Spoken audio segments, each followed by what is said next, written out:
Hola a todos, muy buenas tardes, bienvenidos a Serenity Markets. Les habla José Luis Cárpatos y esta es nuestra crónica de cierre de la sesión de hoy, martes 30 de agosto. Empezamos a grabar a las 16:46 de la tarde. Recuerden que hasta el 12 de septiembre hay oferta de 50% de descuento en el máster de este año de Intefi Escuela de Negocios para exalumnos. También otras ofertas para las personas que no son alumnos. Bueno, pues vamos al mercado, una sesión que ha tenido dos partes, una sesión muy buena durante toda la mañana europea y una sesión muy mala y que está reanudando las agresivas ventas que hemos visto en estos días en cuanto Wall Street pues ha dado señales de vida. A estas horas, como podemos ver, en Europa queda algún índice residualmente al alza, como el DAX, pero todos los demás ya han emprendido el camino de las bajas, muy lejos de los máximos del día. Por ejemplo, el IBEX ha llegado a tocar 8.105 y ahora está en 7.970, todos con caídas que son profundas y que llevan el acumulado de los 3 últimos días ya a cifras pues bastante serias. En este momento el S&P 500 lleva como un 5% de caída desde el tema de Powell del viernes en Jackson Hole. Más o menos, cayó el viernes un 3, ayer alrededor del 0,6 y hoy el 1,5, pues suma y sigue. Además está perdiendo el nivel de los 4.000, que ya comentamos que no era un nivel psicológico muy importante, pero bueno, el caso es que lo ha perdido. Lo malo es que está perdiendo todo. La media de 100, la media de 50 está por debajo ya de todo tras haberse llegado a situar esta mañana en la sesión europea por encima de la media de 100, lo que le alejaba del peligro. Bueno, pues ahora todo está empeorando. Vamos a echar retrocesos de Fibonacci, a ver por dónde vamos ya. Ahí lo tenemos. En este momento estaría ya en el 50% de retroceso del gran tramo de recuperación anterior. La mitad ya se ha volatilizado en muy pocos días. Si no consigue pararse en las medias, pues ya le quedaría el 61,8%, que estaría en 3.900. Ahí es una zona donde los que creen que el mercado va a moverse en lateral y no a romper nuevos mínimos, espera que más o menos se pare por ahí. Si no, ya pues el rebote habría que darlo por enterrado. Al final ha sido absolutamente letal el choque del S&P 500 contra la media de 200. Y luego dicen que no sirve para nada el análisis técnico. Exactamente ese nivel fue el que lo para todo, y un 10 para Harnett, que aconsejó cortos exactamente ahí, en el pico de esta vela, y bueno, pues lleva esa recomendación pues un recorrido de prácticamente 400 puntos a favor en este momento. Aún no ha dicho que haya que abandonar esa posición. Un 10 para Harnett una vez más. El Nasdaq igual, también está perdiendo la media de 100, la media de 50, en una situación pues también realmente bastante preocupante. Vamos a ver cómo termina la sesión de hoy, pero desde luego con lo bien que se iba esta mañana, cómo se está mostrando de nuevo la debilidad que tiene el mercado. Tenemos al euro prácticamente plano, pero ha llegado a subir mucho más, está otra vez luchando por no perder la paridad tras haber llegado a 1,0066, ahora ya otra vez justo encima de la paridad. El Bitcoin también acusa el aumento del temor al riesgo y vuelve a situarse de nuevo con una caída del 2,26 por debajo de 20.000. Y los bonos que estaban recuperando esta mañana, pues de nuevo vuelven a las complicaciones y todos los bonos están a la baja, con el bono americano pues sigue en el entorno de una rentabilidad del 3,12% así, mientras la rentabilidad del bono americano a 10 años no se sitúe claramente por debajo del 3, al menos un poco por debajo del 3, tampoco haría falta muy claramente, posiblemente las bolsas no se vayan a calmar. El oro baja 0,93 y el petróleo se desploma un 5% por una serie de historias, que si el acuerdo con Irak, que si esto, que si lo otro. El caso es que el 5% de caída prácticamente hasta los 92,33, lo cual pues comprime fuertemente a la baja la cesta de materias primas, que baja 1,52. Un día más no hay refugio en nada. Las bolsas bajan, los bonos bajan, las materias primas bajan, el euro baja, te metas donde te metas, pues te dan un sopapo. Hasta el oro está bajando, todo baja. La única cosa que está en verde es el euro contra el yen por aquí arriba, el DAX ligeramente unas décimas, en fin, es lo que hay. Tenemos en cuanto a sectores europeos solo dos en verde: automoción con más 0,14 y bancos con más 0,58. Los bancos han llegado a subir esta mañana casi el 3% y ahora lo han perdido prácticamente todo. El peor sector con mucha diferencia, el sector de petróleo y gas, con una caída del 2,87%. Bueno, vamos por partes. Esta mañana estábamos muy fuertes en todos los lados y Wall Street se había contagiado y los futuros en el Globex estaban subiendo, en el caso del S&P 500, alrededor de un 0,8%, una subida bastante buena, mientras que las bolsas europeas acumulaban más del 1,5%. ¿Por qué? Pues en ese momento lo que estaba valorando el mercado era, por un lado, que en esos momentos estaba cayendo el precio del gas y estaba cayendo el precio de la electricidad a un año, tanto en Francia como en Alemania. Estábamos hablando de caídas del 21% en Alemania, del 24% en Francia. Todo ello gracias a ese nuevo acuerdo rápido al que quiere llegar la Unión Europea para darle una vuelta al mercado de electricidad y, a ser posible, desvincularlo de alguna manera del mercado del gas, algo parecido a lo que se intentó con la excepción ibérica, y que es el mercado del gas el que está llevando a la electricidad a unos precios pues surrealistas. No puede ser que cueste 1.000 euros el megavatio hora ya en Alemania y en Francia. Aquí en España está la cosa más contenida, como a la mitad de precio, por las circunstancias especiales que tiene pues esa excepción ibérica que hemos comentado antes con el gas. Pero claro, esto es absolutamente insostenible, la Unión Europea lo intenta arreglar y esto pues daba algo más de tranquilidad a las bolsas europeas. También estaba influyendo el hecho de que los mercados en ese momento, esta mañana, habían bajado fuertemente las apuestas de que el Banco Central Europeo fuera a subir 75 puntos básicos y solo se estaban dando un 50% de posibilidades a esta eventualidad, cuando, por ejemplo, ayer a principio de sesión se estaba dando un 70%.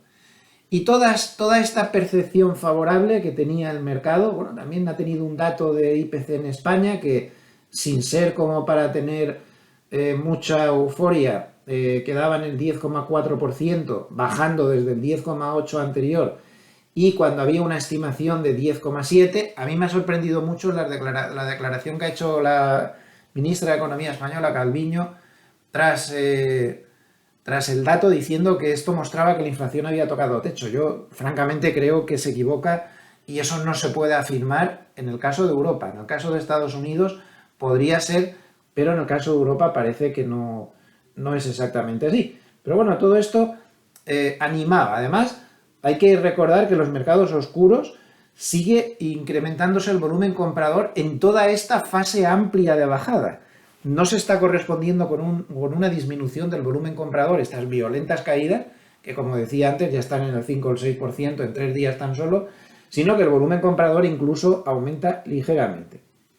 Bueno, ¿y qué ha pasado para irse todo al garete? Pues en primer lugar, en la eurozona han aparecido hasta 2 miembros más del Banco Central Europeo diciendo que sí, que pedían una consideración de la subida de 75 puntos básicos, lo cual automáticamente ha puesto nerviosos a los bonos europeos, han contagiado a los bonos americanos, y en cuanto los bonos empiezan a subir rentabilidades, a las bolsas les faltan segundos para tomar también las de Villadiego y ponerse nerviosos.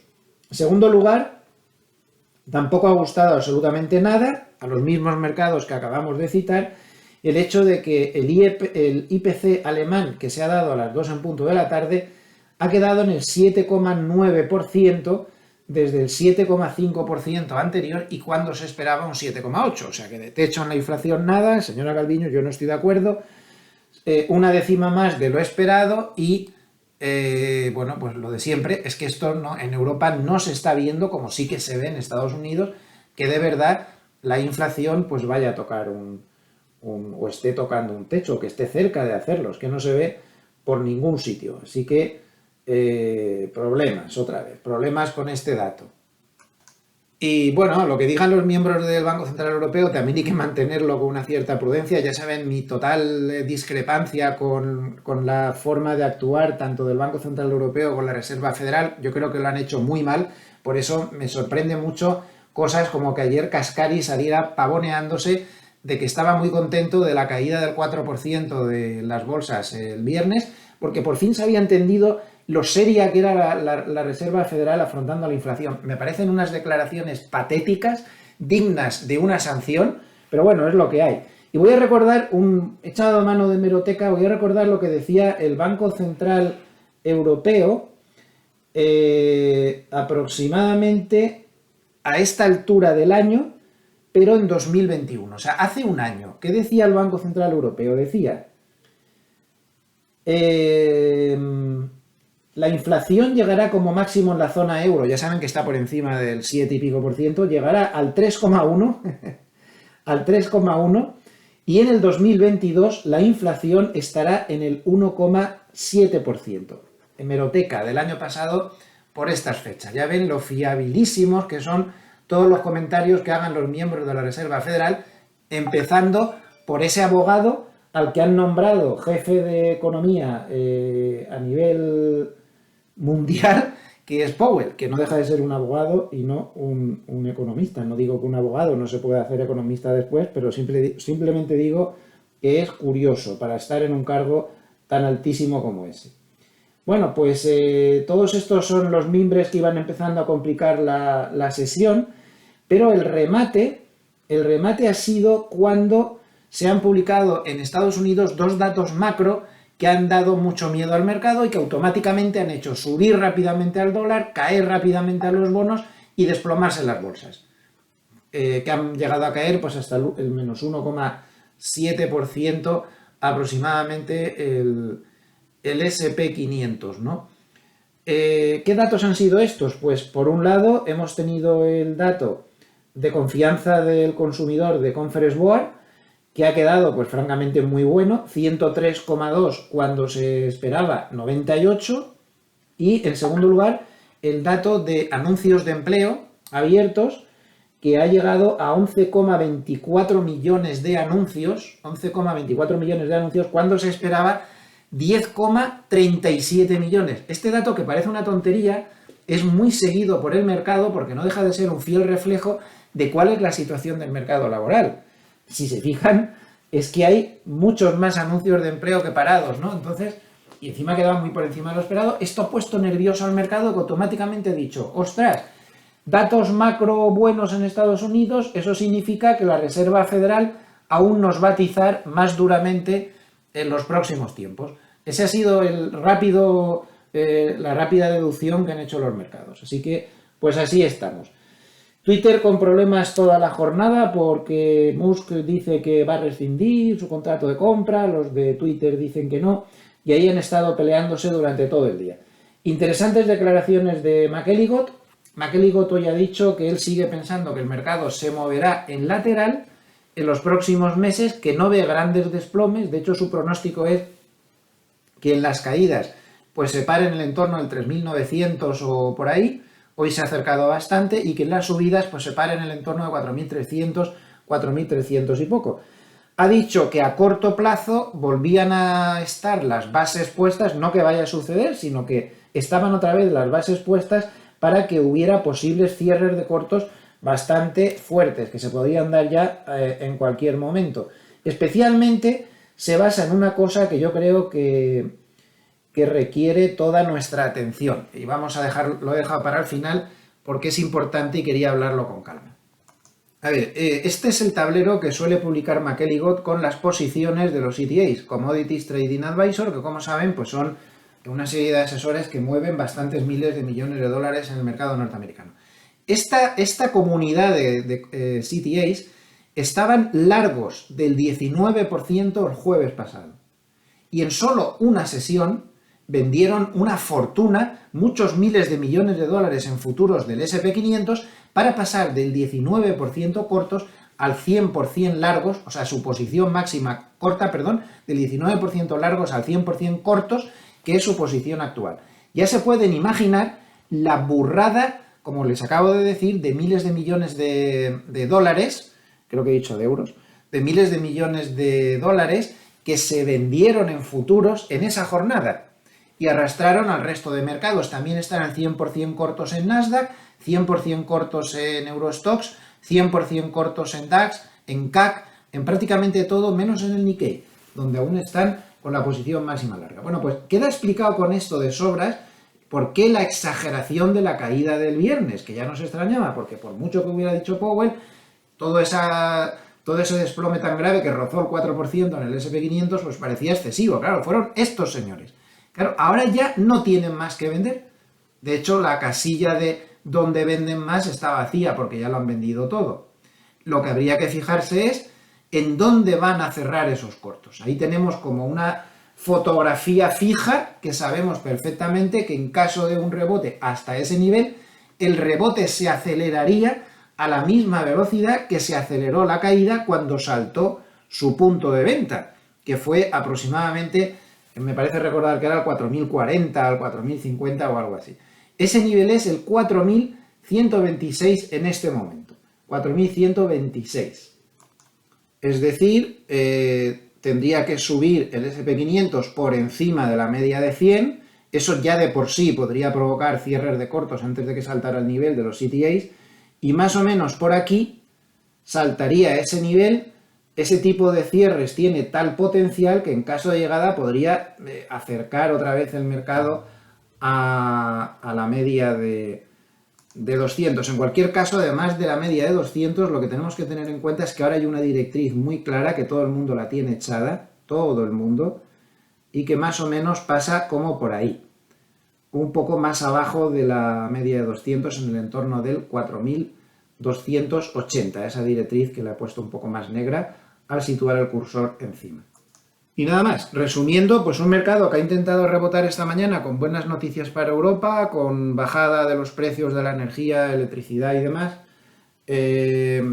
con determinadas noticias que no sentaban mal, pero luego han empezado a aparecer datos macroeconómicos preocupantes, especialmente buenos datos macro en Estados Unidos, no preocupantes, lo estoy diciendo mal, muy buenos datos macro, pero como lo bueno es malo, lo malo es bueno, porque ahora lo que se juega es a que si salen datos buenos la Reserva Federal va a ser más dura y si salen datos malos la Reserva Federal pues va a ser menos dura, el mercado ha reaccionado así y hay mucha debilidad, mucho nerviosismo y batacazo en dirección contraria. El análisis técnico también tiene mucho que decir. Vamos a ver si al cierre se pierde esta doble confluencia de la media de 50 y de 100, sería una muy mala señal.